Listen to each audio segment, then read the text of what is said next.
Hello and welcome back to Calculus 2, section 7.2 on exponential models. We're talking about word problems that have exponential models and then solution to those. We already established that we have two types of exponential functions that we are considering. So one would be exponential growth,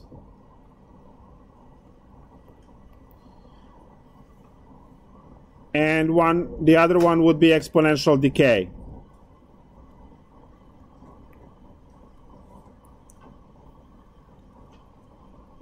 So I'll put this, call it value A, y-axis. I can use t as time, it's fine. So now I have y equals a e to the kt. For growth, k is positive,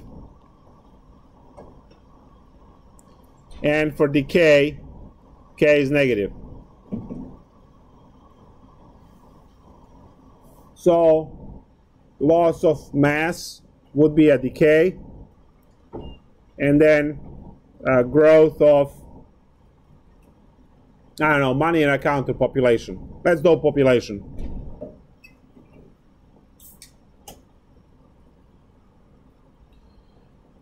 So what happened? Go up.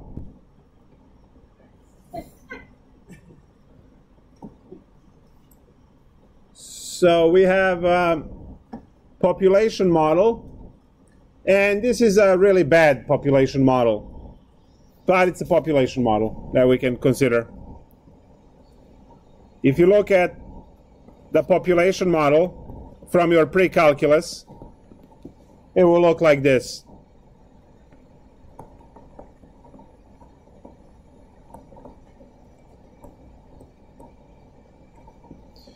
You have your P of t, population at time t. You have P0, initial population. You have K, which is the population constant.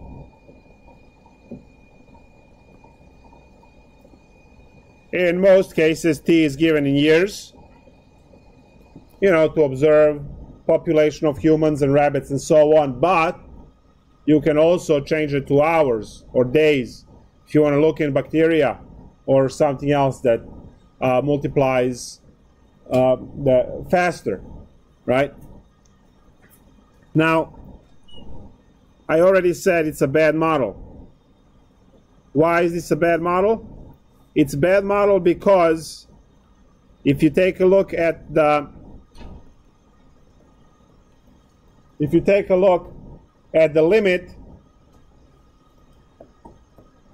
as t goes to infinity of this p of t function, you get infinity. Can you fit infinite population anywhere? No. So this model is good locally. It's good right there, and the rest is garbage, because you can't model population very well. For instance, for the planet, we have something that's called carrying capacity. That's the maximum amount of, let's say, humans that the planet can sustain. The planet has a finite surface area which is shrinking because the deserts are expanding and the seawater levels are rising. We are not creatures that live well underwater or on water for most part, and also vast majority of us, huge majority of us, doesn't do well with deserts either. So we need soil to grow the food. We need land to build the housing and everything else, and malls, right? So also we don't have infinite resources in terms of minerals and metals and everything else that we mine. So yeah, the resources of a planet are finite, and when we hit the carrying capacity, then surpassing that number means that we can't have enough resources, and then the competition for those resources begins. We all know what the competition is, right? So technically, whoever has the bigger guns has more say in where the resources are. Now, there are other models that would satisfy that better. One of those models would be logistics model.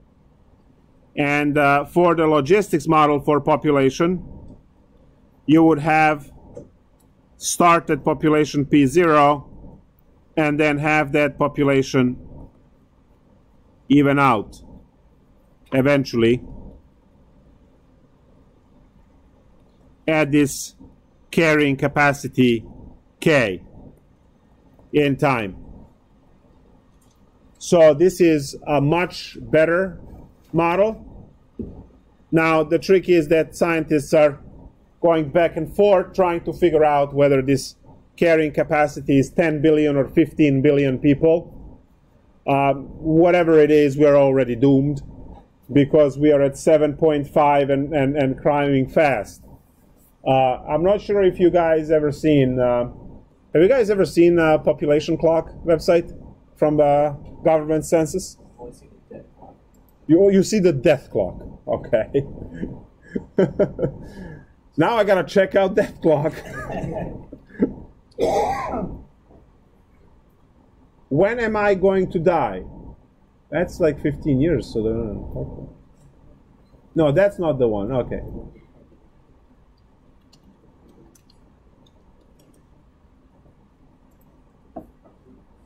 Maybe if I change the...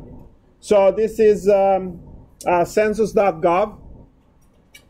Mathematical models are changing these values. And you have the world population on the right. Now that's births minus deaths. And you can see the US one creeping up. That's due to immigration, actually. No, I'm serious. For 2 years in a row, United States has a birth rate below replacement level. You didn't know that? Yeah, take a look at the statistics. So what happens in that case, you have a blueprint in Japan and recently Germany, but US birth rates plummeted in the last 2 years to the lowest they ever were in the history of the nation. So immigration is the only thing actually now that keeps population up. That's the current stats. But the world population is doing just fine, as you can see, right? And this number last year was at 7.4. Now we're at 7.5, and then it's actually exponentially going up. So we'll be at 10 at no time. You can see the largest population in the world, and what do you see in number 10? You see Mexico. What was that sound like? Yay! Last year, number 10 was Japan. Last year, so Mexico overtook Japan in because of the birth rate. So Japan has the lowest birth rate in the world. It's a dying nation, and there are some even people that are so aggressive with their kind of that they will disappear within 100 to 200 years as a nation, as a race. There will be no Japanese because they literally have no kids. There are towns with literally 35 children. There's this one kid in the 2nd grade sitting in front of the teacher. There is a documentary on YouTube you can find on the issues of that. So it's been going on for I think at least 2 decades in Japan now with this birth rate. Germany is about 5 to 6 years now, and in that boat, and United States for now 2 years. So that's gone. Now Germany is not on this list, but United States is 3rd. It has always been 3rd that I've been teaching this particular lecture for last 10 years. That never changed. But this year, Japan dropped off to the lower position now, and Mexico took over on that. So you can go and research these things if you're interested.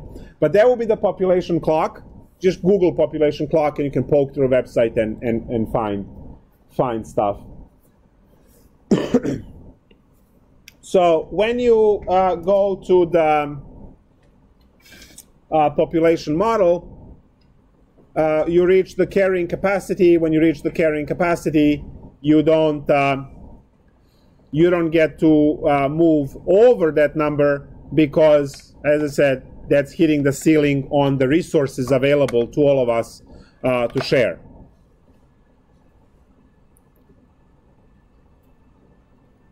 So we have seen that the I don't know, so let's call this one L of t, logistics model. So if I am to take the limit as time goes to infinity for the logistics model for population, we would get the carrying capacity K for the planet. Now you can think of this as also the same models would be used to approximate the amount of people that can get sick if the infectious disease breaks out. So we all know that not everyone gets sick because we are here as a species. There were plagues in the past. At one point, one of the plagues killed 2/3 population of the Earth. That means, right, 2 out of every group of 3 would be dead. So every 3rd person would remain in this room, technically. That's how, oh, he's like, yeah, I'm good. I'm number 3. he's like, dead. Ah, yes.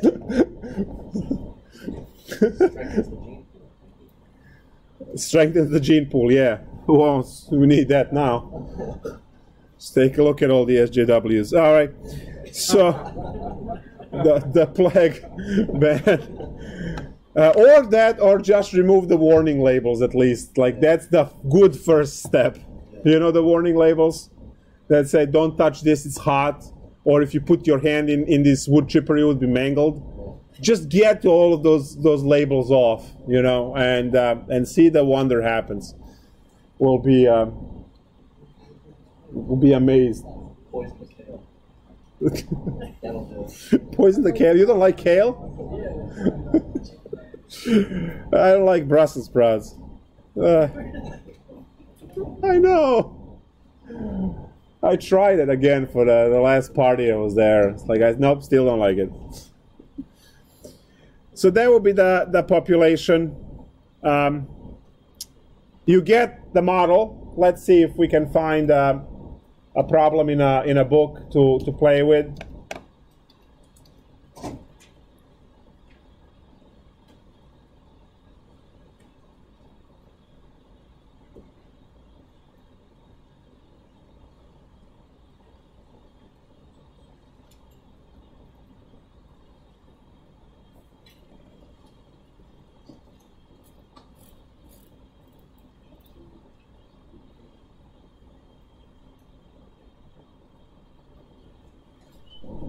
How about population of Texas? Okay. All right. Approved. So let's talk. This is problem 25 for those of you that like to follow the book numbering and stuff. Texas was the 3rd fastest growing state in the United States in 2016. Texas grew from 25.1 million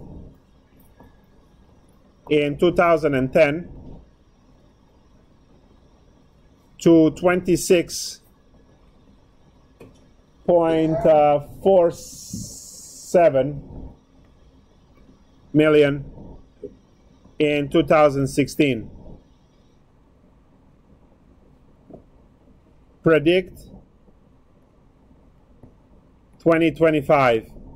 This is all of the information we need to come up. Now, this is a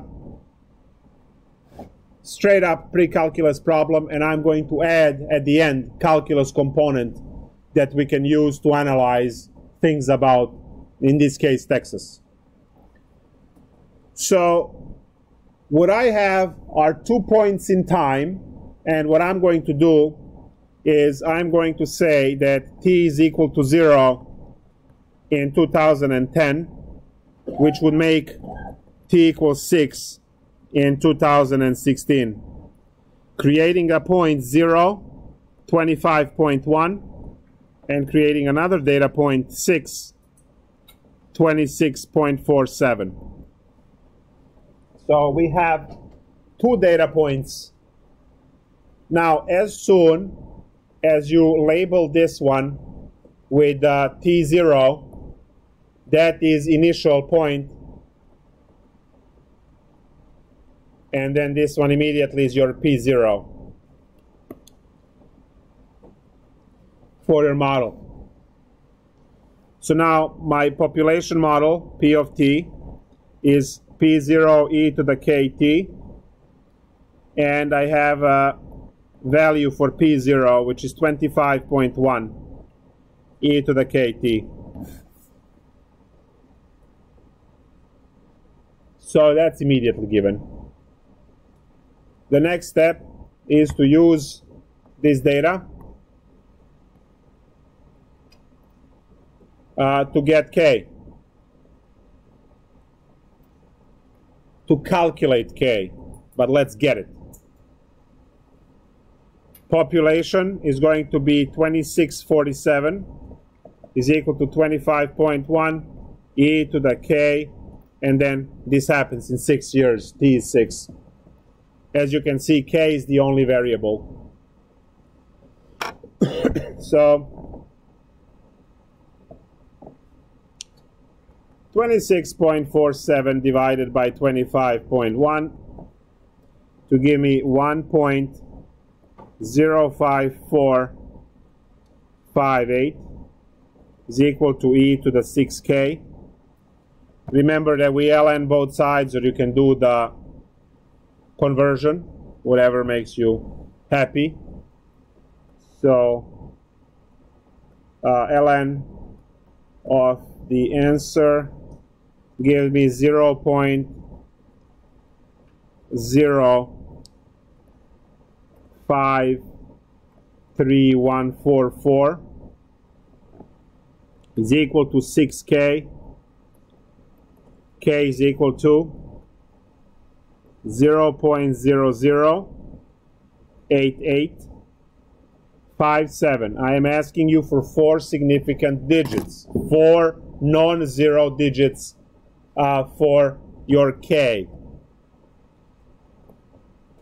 So P of T is 25.1 e to the 0.008857 T. Here is your math model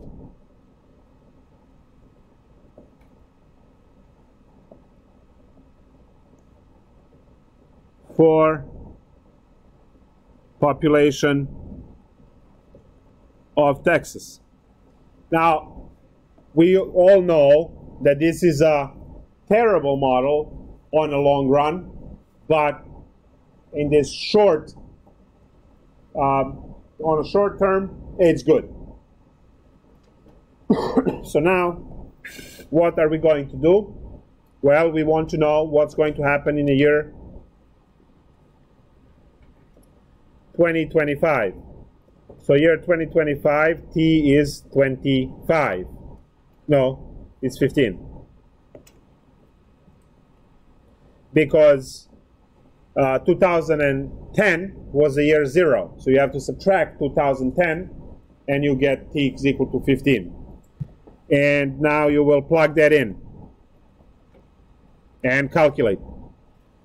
So population in 2025 will be 25.1 e to the 0.008857 times 15.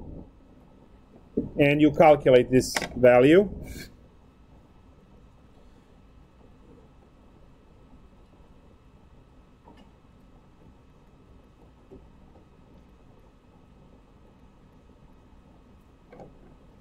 And I get 28.666.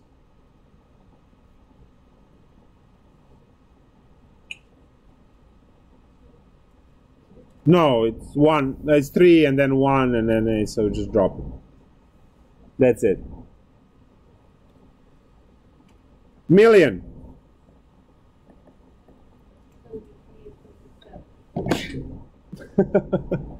Whatever. It's gonna be 28.7 or whatever you. Actually, we should match. No, I'm right because your data was given to the 2 decimal precision. Your calculations are allowed to provide an extra digit.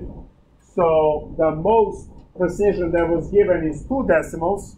So you can produce at most 3 decimal precision and your final answer. If you ever took physics or chemistry, you know exactly what I'm talking about. Otherwise, all of your paper is just filled with red marks everywhere. So, yeah, 3 decimals. The next digit is 3, but we don't need the 4th decimal because, yeah. Anyway. All right, good. Get to keep it. All right, there you go. So 28, almost 29 million. Well, 28 and a half, whatever, at that time. So keep this number handy, and then in 2025, exactly, verify, make sure that our calculations were solid, right? You don't have to wait that long. It's 6 years from now, right? Some of you will still be in medical school, right?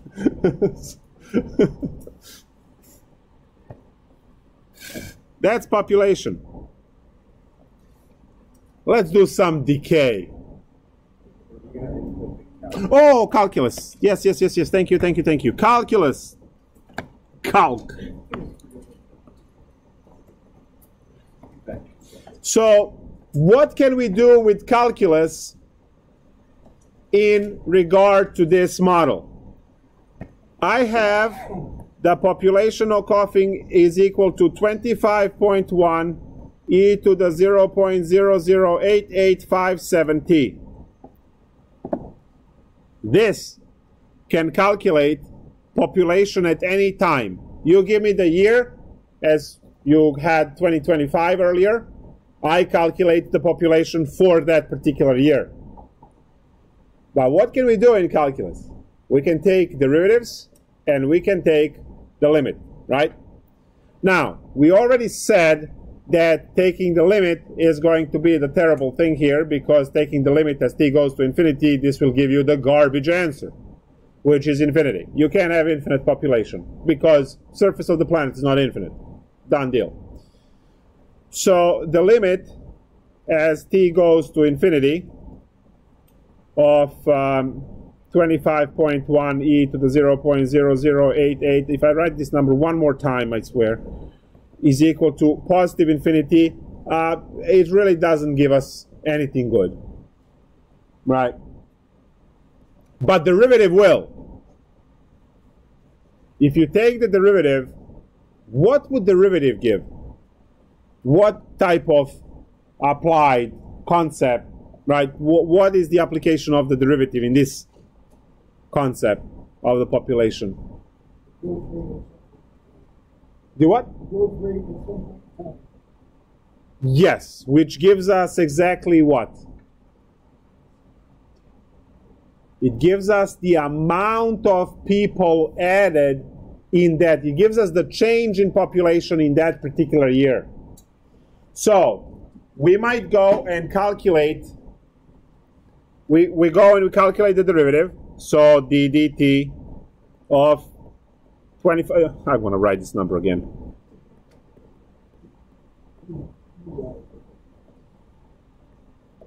And now we calculate the derivative. That means you drop this number in front.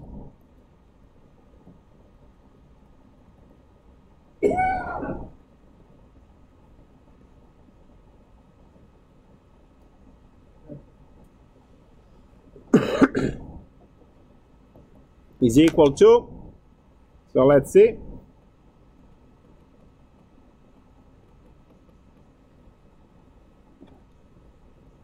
0.222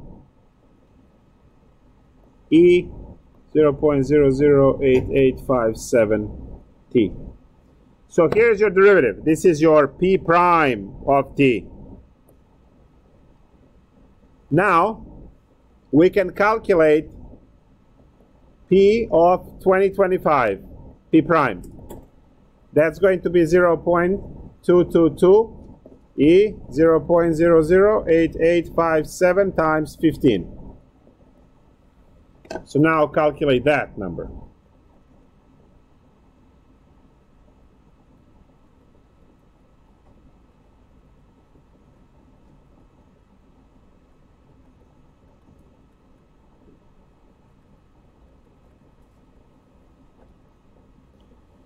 Zero 0.2535.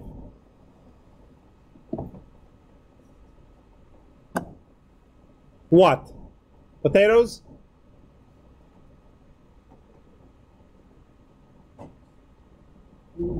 Million. People. So, the meaning of this, and you should write this sentence because this is exactly what's expected of you to understand in calculus. Write the sentence down. The Texas will add 250,000 people in year 2025. That's what we calculated.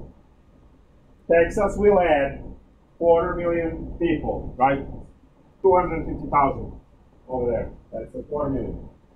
So Texas will add population, right? So in 2025, Texas will add 250,000 people to its roster, the population.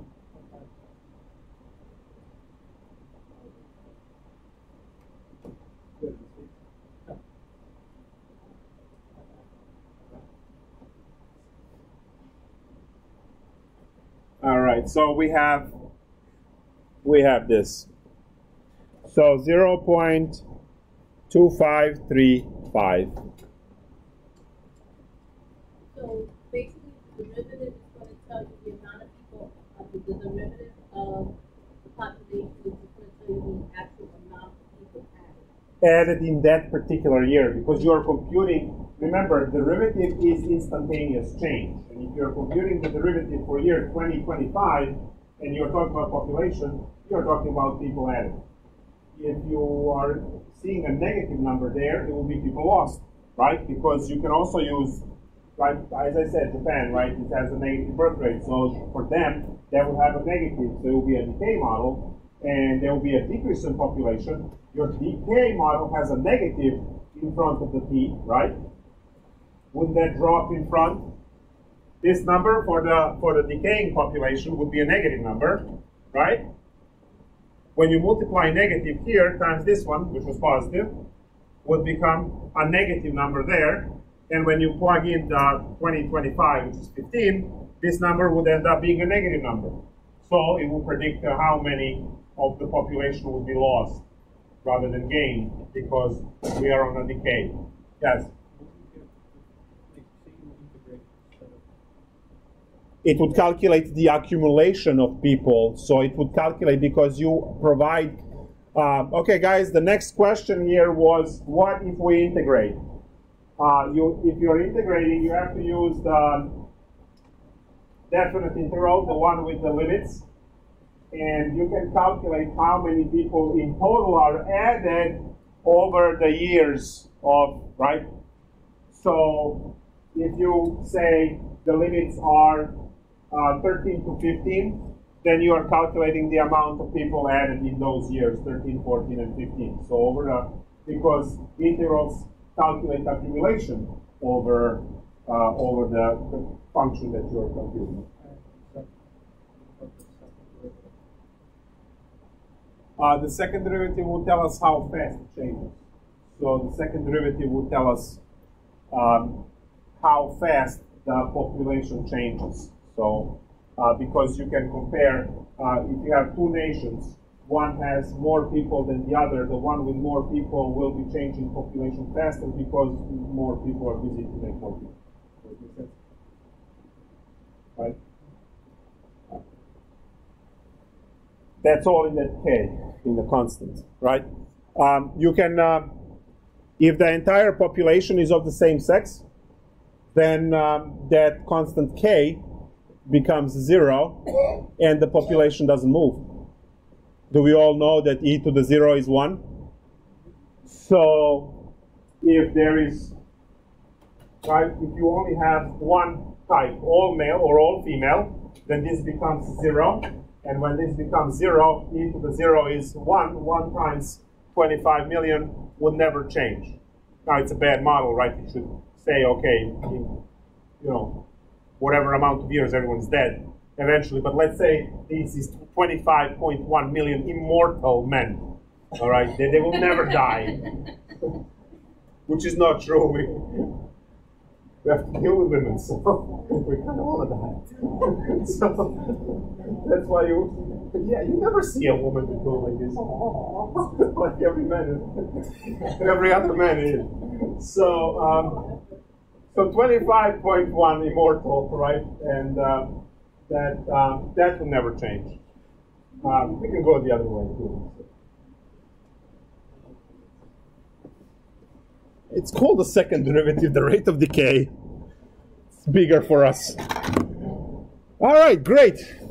That's the population and growth. Let's do some decay. And go home, eat cake. At least for me. I don't know for you. You should always have cake on the file in the fridge. Yeah.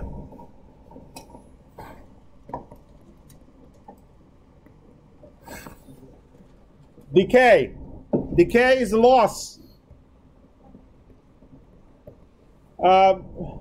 We primarily worry about loss of mass.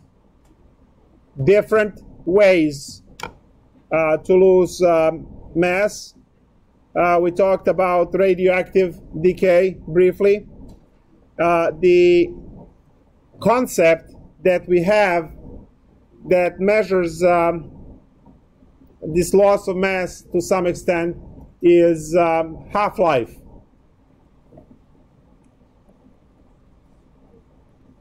So half-life, just like a video game, lambda, let me write this in blood, is the time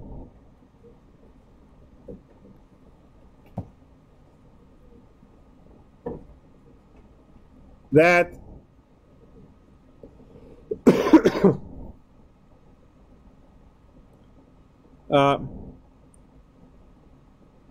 so half-life is the time that I don't know how to put this sentence together. So half-life is the time in which, there we go,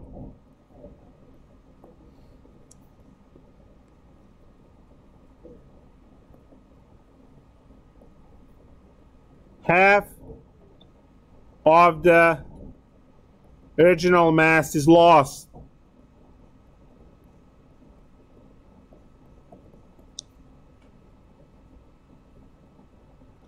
So half-life lambda is the time in which half of the original mass is lost. Told you that for plastic is 10,000 years. Takes forever. But there are radioactive elements that are far worse than that. and we have the table of these things. So decay of garbage is extremely important for us as a species because it's a health risk. So environmental sciences, there we go. The nuclear decay for nuclear fuel, the nuclear waste, another environmental issue that we have to worry about. But it's not all that.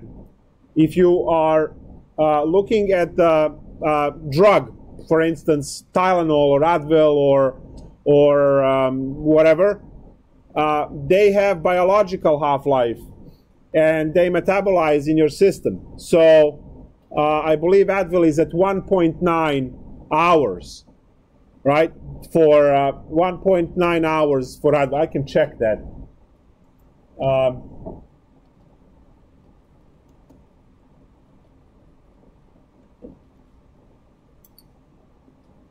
Go to Wolfram Alpha, type in Advil.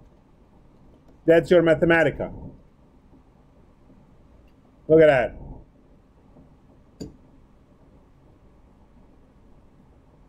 They give you everything if you want to make it. See? The whole thing. There it is.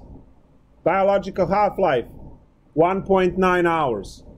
You can type in any drug in here and it will give you the specs. So it gives you also the way it interacts with other drugs and dosages and everything is right, because that's all numbers. Now I learned that melting point of Advil is 76 degrees. I didn't know that before. Great. So the half-life is the time in which half of the dose is gone, half of the mass is metabolized in your body. So when you take a dose of Advil, what does it say on a bottle when you're supposed to take the next dose? 4 hours. Is that arbitrary? No, right? But you have to be very careful. This is exponential decay. So it was very interesting to observe that people would still get it wrong because, oh yeah, 1.9 hours, call that 2, so 2 plus 2. No. No. Because if you take, and this goes for any medication, so let's see how we get in trouble. Let's say you take 500 milligrams of Advil. I don't know, is that 2 pills? Where's our doctor? Doctor, is that 500 milligrams good? Okay, good. I gotta get stamped, otherwise I don't want to get in trouble over here. So, and let's call a 2-hour half-life. So you're going to wait 2 hours and half of the mass is gone in 2 hours, so 250 left. And then you're going to wait another 2 hours, right? Now, half of the remaining amount goes away. Not the remaining amount goes away. What half-life does is whatever is present cuts that in half. So what's left is 125 milligrams. So that's what's left after your 4 hours. And then what do? You pop another 2 pills, so you add another 500, so now you have 625 in your system. And then you wait for 2 hours for half-life. I mean, you wait 4 hours, but the first 2 hours, half of that is gone. So that's what, 312.5. And another 2 hours to cut this in half. So that's 1. Well, go from this side, 25, and then 1, and then 31 is what? No, we have to go this way. Cut in 2. 1, 5, 0.25, right? Milligrams. And then what you do? It's 4 hours again. You pop another 2 pills, right? So now it's 6, 5, 6, 25. Do you see that you started with 500? The next time you took, you were at 625. The next time you took, you're at 650. So every time you take pills, the dose increases. Now, as it metabolizes in the body, in a system for any medication, if it's exponential decay, how long do you get to wait until the drug is out of your system? This is the mass of drug administered. How long do you get to wait until all the mass is gone? By the math. By the math, exactly, forever. If you look at the exponential graph, it's asymptotic behavior. You actually don't get rid of it ever. Uh-huh. But that's not true. Why? Biologically, why? Can't be? Okay. Do some research. Uh-huh. But, you know, this is, you know, these are medications. Let's turn to beauty and cosmetics. That's always better. So how about teeth whitening? Is that a good topic? We all interested? Yeah, right.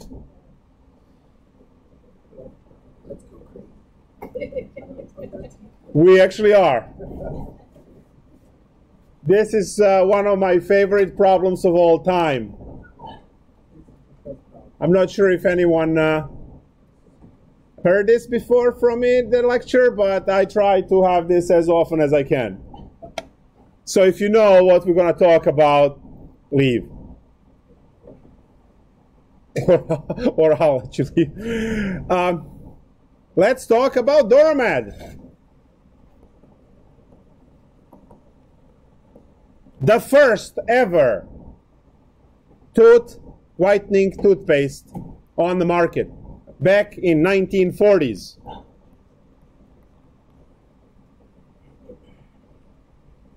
It had a great glow to it.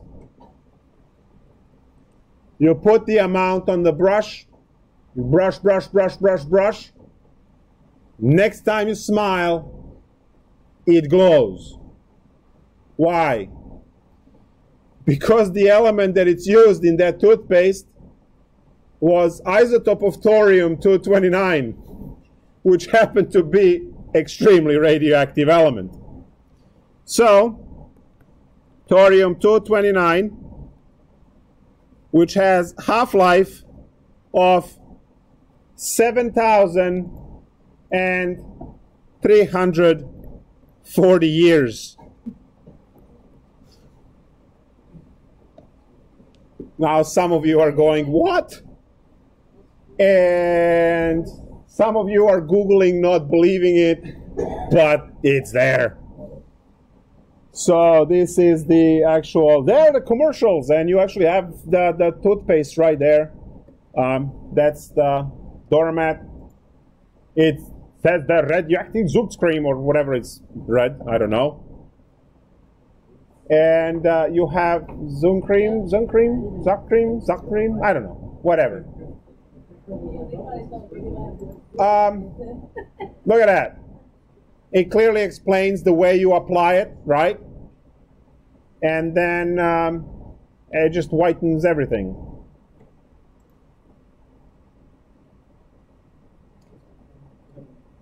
And then, oops, eventually.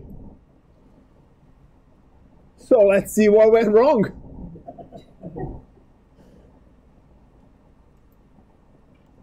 So it all starts there, and then, you know, it turns into these warning labels. Anyway, so let's talk about Doramad and calculate the amount of this radioactive element that might still be on the corpses of the people that used it initially. They all died within a few years from radiation poisoning, obviously. But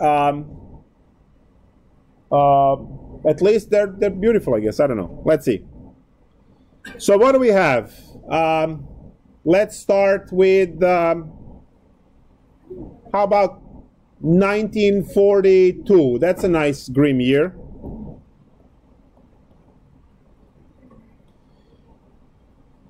Right? So, today is 2019. The difference is what? 77 years. So, these people have been dead for at least 77 years. How many people died? All of them. I know how many people. I don't know, but all. That's the. I can give you exact answer. They're all dead. What is the Or like it's radioactive. It's really like, if I hadn't thought of that, was Millionaire, yeah. not if you use a toothpaste.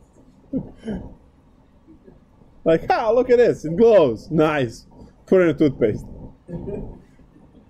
Yeah, we don't know what's good for us or what's bad. I mean, like within 300 years, people will look back and say, I used to drink milk from a cow.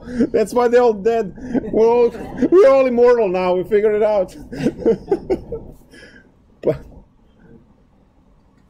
And they also call the almond milk, they call the milk, it's a juice. You know that the almond is not an animal? Yeah, okay, good. Just wanted to check that you're aware. All right. So we have a problem that we would like to see. I would like to know the percent of this material that it's left, right? So the percent of thorium left after 77 years. It decays. If you wait to infinity, it will all be gone. So let's see what is the percent of thorium if we are to dig up one of these skeletons, right? Skeletal remains. What would be the amount of thorium on the teeth? So here we go. Mass is equal to initial mass E to the negative KT. So this is our decay model for mass. You have your initial mass, which is capital M. You have mass at any time t. And you have, as you can see, negative k on top because it's decay. We'll be losing mass as we go along, right? So we first have to figure out k. And we know that, and we have lambda, which is the half-life. So let me write this in blood over here. So at t equals lambda, mass is half of initial mass. This is extremely important because that's the definition. So now I know that the mass is half of the original mass, e to the negative k, and then 7340. M's drop. So we have 1/2 is e to the negative 7340k, no coughing. And now we do ln on both sides. So ln of 1/2 is negative 0.6931 is equal to negative 7340k. Divide both sides by negative 7,000. So k is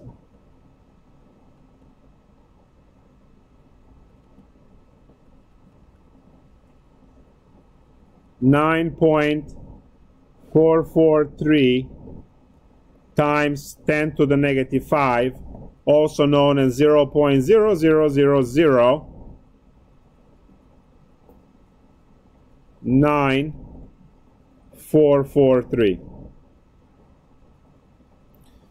So I have my mathematical model for thorium.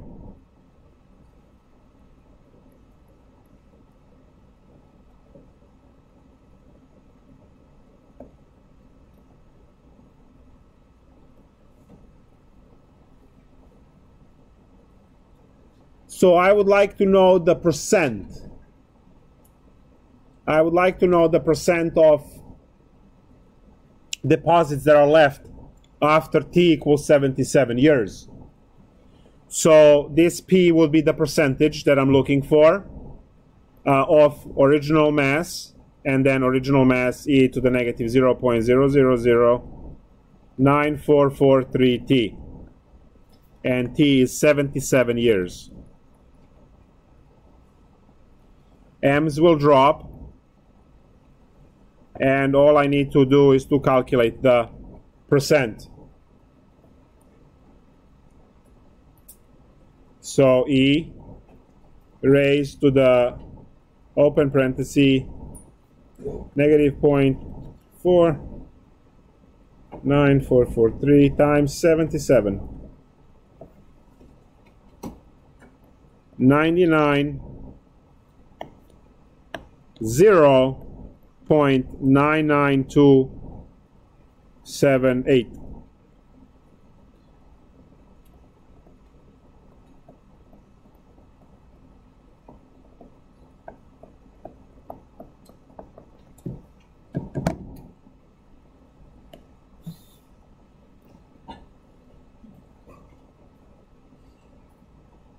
Right?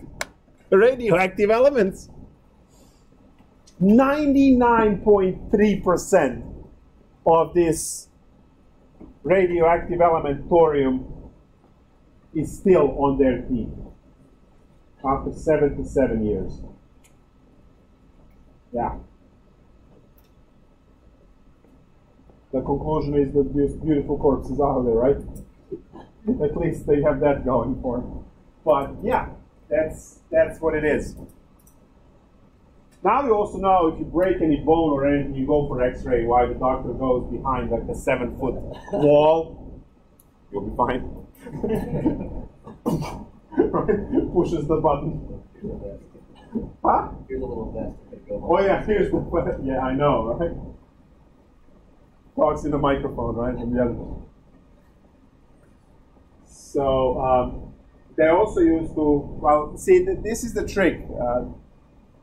People didn't know a lot about, you used to, for cops, the first radar they had, the X-band radars they had for cops, were mounted on, they were bigger units, right?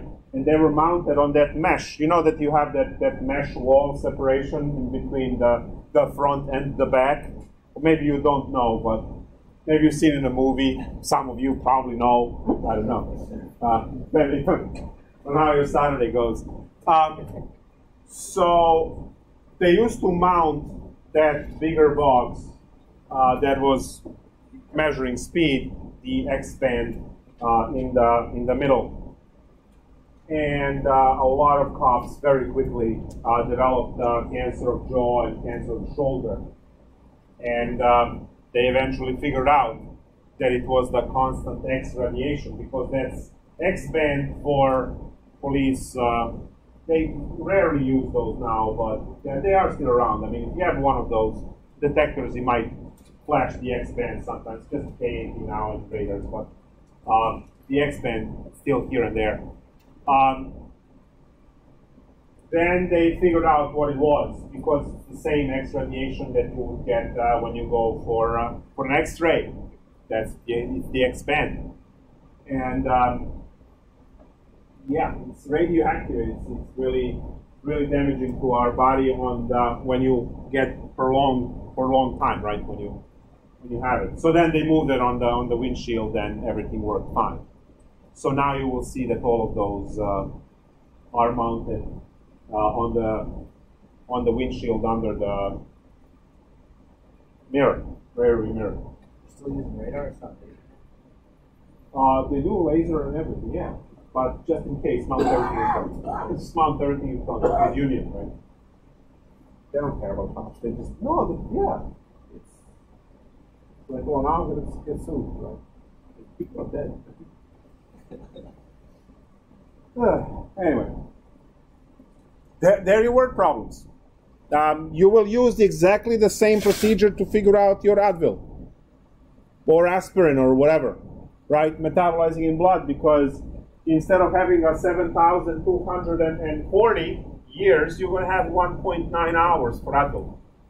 You just go and replace 1.9 everywhere in a problem. So it's Control-C, Control-V situation, right? You calculate the amount of percentual amount of medication left in the system that is not metabolized yet at any time.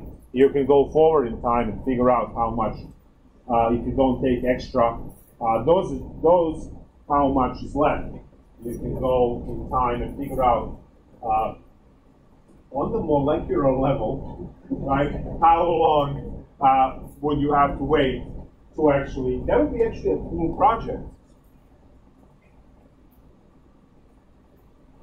Do we know how many molecules we have in 1 mole of matter?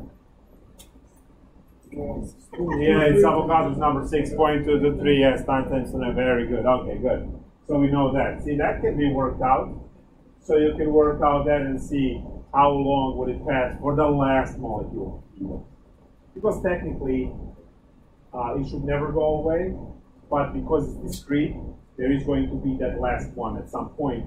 And as soon as you break the bonds of that one, right, you break it apart, it ceases to exist, right? You go down to the last molecule because it's discrete. It's continuous, it never goes away. But does it actually happen in our lifetime?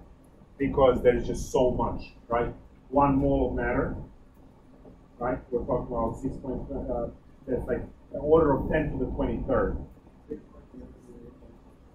Yes, that. Like the number in front, like 6 point, it is just completely irrelevant. Like when you have 10 to the 23, following, I know, right? This planet has an order of 10 to the 27.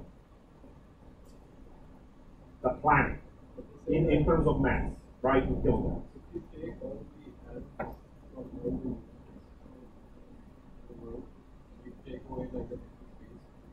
Before.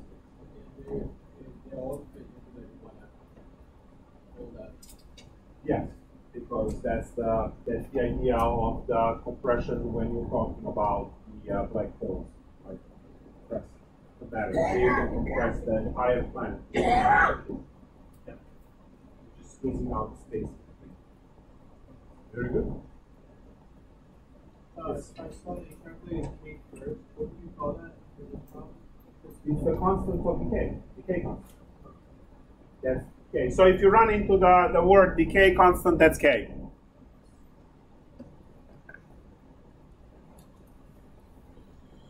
There it is.